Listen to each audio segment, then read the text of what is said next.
I'm Hannah Benjamin, and I'm reporting for the North Bay Patriots. And I'm here with Mr. Benjamin Bergquam, and he's the founder of Patriots for America's Independence. And how are you today? Doing well. Kind of beat up and tired, but doing well. Good, good. And can you tell us a little bit about yourself and how you came to found your organization?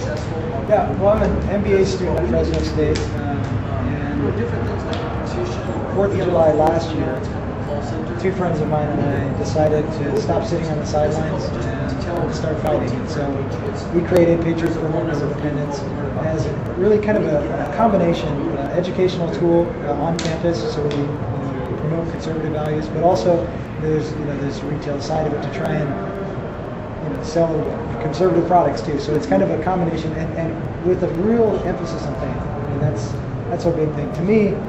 The failure of this country is mainly due to a loss of faith and a loss of education. I mean, we're so indoctrinated from an early age, and that's really where my passion is to educate other youth to realize that the issues that we stand for are truth and they're right. So that's really the basis of it. Great. And so how long has your organization been in being? Well, again, 4th of July last year was when we started, but it's kind of been a work in progress. The ideas behind it, I mean, from an early age, I felt God directing me into this. I mean, I believe that we all have a purpose, and this was one of those things where I've always felt kind of led towards something like this. And so, it's always been a passion of mine. It was just taking that passion and putting it into an organization. And out of that, I've united with these other Tea Party organizations, other local conservative groups, and really what it's done is brought a lot of different groups together. It's gotten me into a lot of different groups. I went from sitting on the sidelines to being right in the middle, and that to me is the exciting part. And I see that as the opportunity for others out there to stop sitting on the sidelines and really join the fight. So. Right. And so, how did you come to get involved with the people in the valley? Well, the farm, it's one of those things. I really believe it's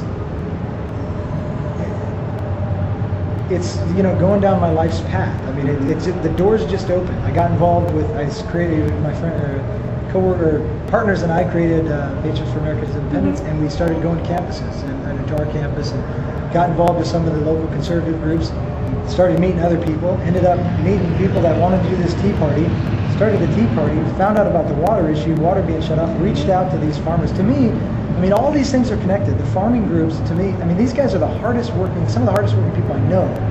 And knowing that the Central Valley, Fresno dies if farming dies. And so to me, it wasn't just a right for me to do it. It was an obligation. I have to go. If I live in the Central Valley, I have to fight for the industries that make us productive. And so I reached out to them. They said, yeah, I mean, these guys have been fighting for 20, 30 years, and they are burnt out. And so they need us to come together and fight on their behalf. And that was really the coming together. And it's just been one step after another, standing up, doing different events, and taking, looking at different opportunities. Really, the focus has to be, planning with the end in mind and looking at what is the end goal that we want for this, and how do we achieve that. And so that's really, that's my focus, is how do we get water back to how do we promote human life over animal life. I mean, it's a simple, God gave us our life to be stewards of the land and of the animals, but he never said put the animals above them. And so we've got, and that's really my focus, is to do that, and then also bring on all these other issues. Right. Kind of a long-winded answer, but. No, that was great.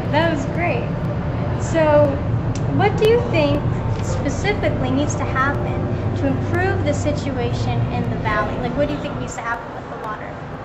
Well, it's what's killing the farmers is an ESA, an Endangered Species Act, that was implemented in 1973.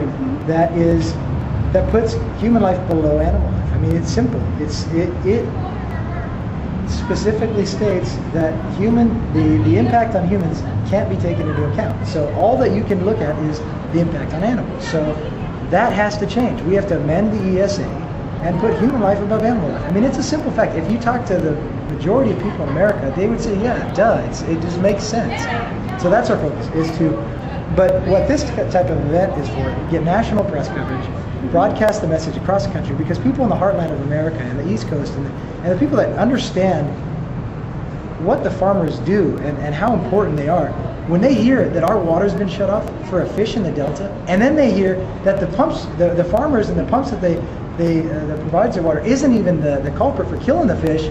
It's all these other, and that the legislators are ignoring all of the truth and blaming. I mean, it fires them up. I was talking to some guys in Ohio, and they were livid to find this out. And so my goal is to broadcast this message to the country and unite behind it. And so people in the Midwest call their representative and say, support Devin Nunes, because his bills are the ones that will actually get the pumps turned back on.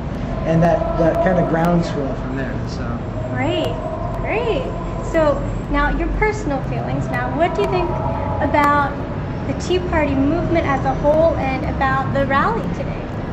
I think it's great. I mean, really, I truly believe we're on the cusp of a new revolution. I pray it doesn't get to bloodshed, but at the same time, when you bring war to my house, I have an obligation in respect to, again, I believe in faith and God's grace and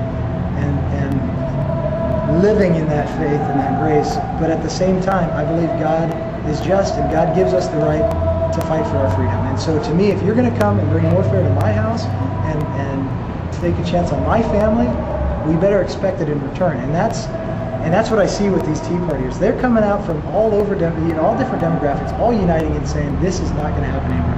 And the beauty is, it started as this little, hey, we're going to go protest. And I think everyone kind of thought, well, it might just go away. And what's happened is it's just grown and grown. And each time it's grown right. And it's, and it's grown in the right direction. And so I'm really optimistic. This event was great. It was the first time truck drivers, loggers, farmers, ranchers, construction workers, gold miners, I mean, everyone has come together. You've never seen that before in the Capitol. We've got tractors on the streets, we've got trucks. I mean, to me, that's the power in that, is bringing people together with one common message and then taking that message out to the rest of the country. Well, great. Well, thank you so much for your time. It's a pleasure. And for talking with us, and thank you for all you're doing. We really appreciate all your hard work. That's a pleasure. So thank you. Yeah, thank you.